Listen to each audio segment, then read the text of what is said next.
Before starting this video, I need to warn you. You will not finish this video feeling good about humanity.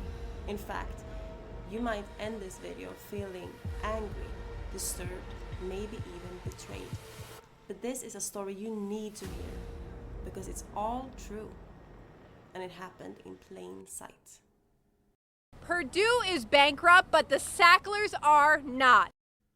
Imagine being prescribed painkillers for a simple surgery and ending up addicted for life. That's what's happened to millions of Americans, and it all started in 1996. Patients may be afraid of taking opioids because they're perceived as too strong or addictive. But that is far from actual fact. Less than 1% of patients taking opioids actually become addicted. That year, a company called Purdue Pharma launched a drug called OxyContin, a long-acting opioid painkiller. The drug was promoted as safe and non-addictive when used as prescribed.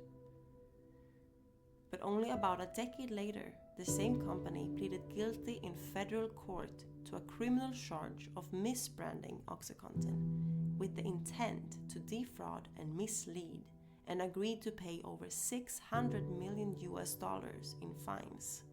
Critics say the marketing of OxyContin played a significant role in fueling a nationwide opioid crisis.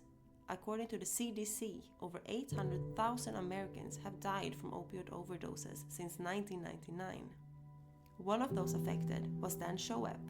Dan was a Sunday school teacher and father who was prescribed OxyContin after a simple back injury, but soon found himself desperate, dependent, and consumed by obsession.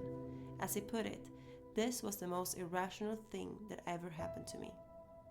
This is a story of how their OxyContin, that was heralded as a miracle drug, became tied to one of the deadliest public health crises in American history. Welcome to Echo Point.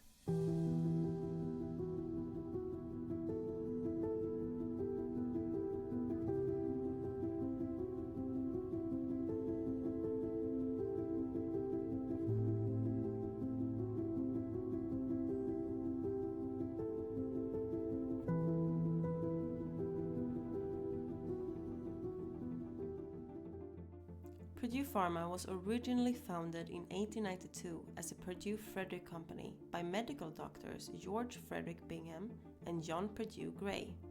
In 1952, the company was purchased by three brothers, Arthur, Mortimer, and Raymond Sackler, all of whom were licensed physicians. Arthur Sackler, in particular, became known as a pioneering force in pharmaceutical advertising. He helped revolutionize direct promotion to doctors, most notably with Librium and Valium, turning them into blockbusters. Critics say these techniques later paved the way for similarly aggressive marketing of OxyContin. After Arthur's death in 1987, his brothers Mortimer and Raymond Sackler gained full control of Purdue. Under their leadership, the company shifted its focus towards branded pain medications, emphasizing chronic pain treatment. This transformation would later culminate in the release of OxyContin in 1996.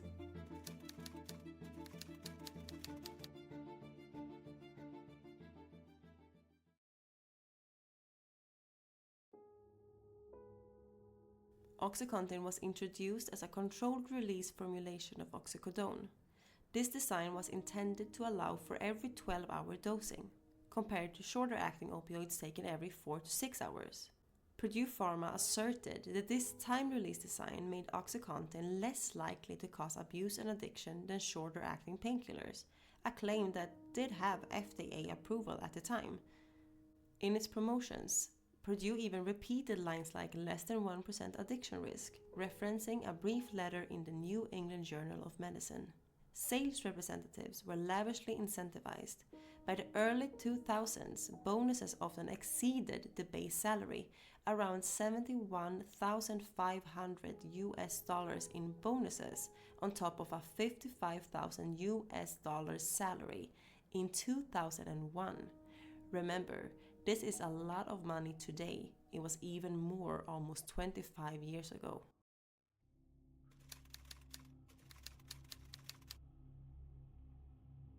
In 1980, the New England Journal of Medicine published a 5-sentence letter to the editor by Jane Porter and Herschel Yick that reviewed hospital records of nearly 40,000 patients treated with narcotics.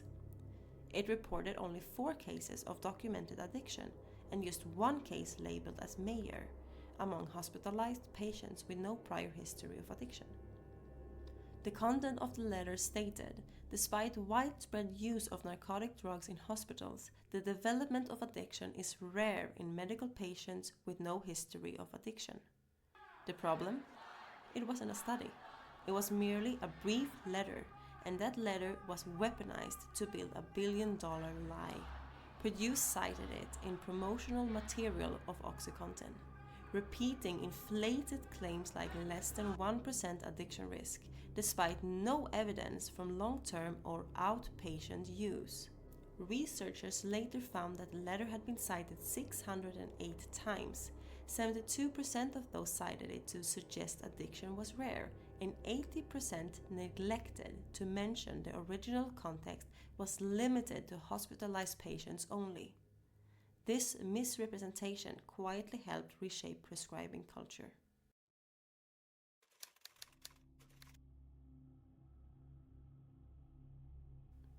In May 2007, Purdue Frederick Company, an affiliate of Purdue Pharma, pleaded guilty to a felony charge of misbranding OxyContin, admitting it intentionally misled doctors and patients by claiming the drug was less addictive and less prone to abuse than other opioids. The company and executives agreed to pay more than $600 million in fines, one of the largest pharmaceutical penalties in the US history at that time. By contrast, critics note that Purdue had already made more than $35 billion in revenue from OxyContin by 2017, a testament to the enormous profitability that turned a criminal plea into a financial footnote. At the sentencing hearing in 2007, the preceding judge sentenced the 3 Purdue executives to 3 years probation and 400 hours of community service, but none of them went to jail, despite mounting evidence of widespread harm.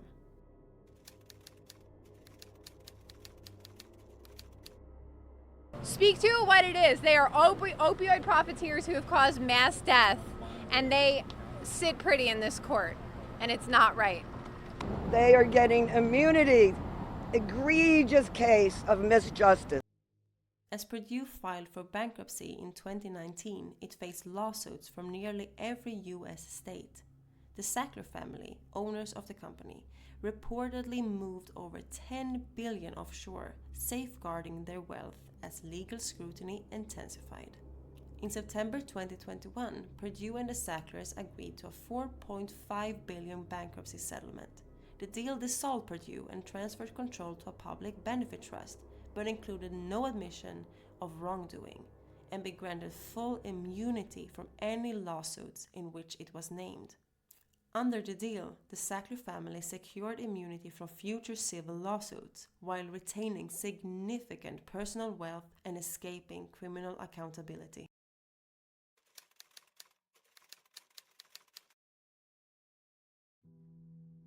Since 1999, the United States has seen approximately 806,000 opioid-involved overdose deaths, nearly 10 times the annual total at the start of the epidemic. The crisis unfolded in 3 distinct waves. Wave 1, prescription opioids, late 1990s. A rapid increase in prescribing opioids like OxyContin, leading to a surge in painkiller-related overdose deaths. Wave 2, heroin, around 2010. As addiction from prescribed opioids grew, many turned to heroin. Heroin-related overdose deaths increased sharply, becoming a leading cause by the early 2010s. Wave 3, synthetic opioids, 2013 and onward. The emergence of illicitly made fentanyl and its analogs triggered the most lethal phase of the epidemic. Overdose deaths involving synthetic opioids soared.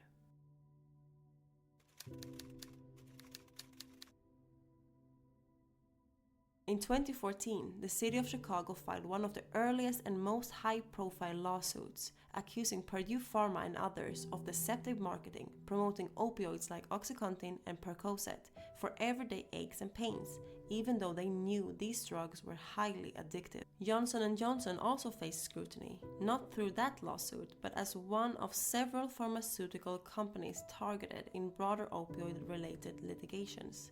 In 2022, Johnson & Johnson agreed to be part of a $26 billion multi-state settlement, resolving accusation that it helped fuel the opioid crisis through its distribution chains and marketing strategies.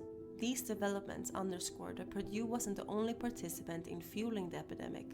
The crisis was a systemic failure involving multiple major drug companies.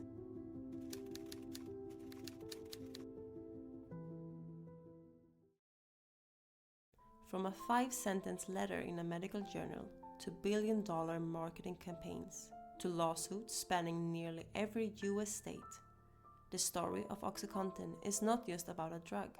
It's about how systems failed, how regulations lagged behind profit, and how one company, Purdue Pharma, helped light a match that would burn through hundreds of thousands of American lives.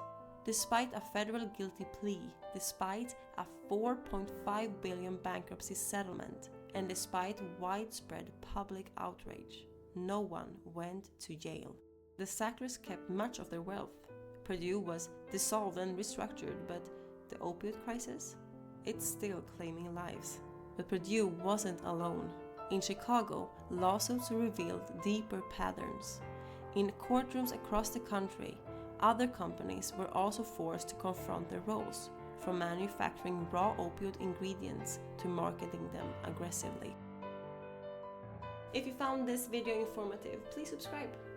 We dig deep into stories that shape our world, not with hype, not with spin, but with facts. See you in the next one.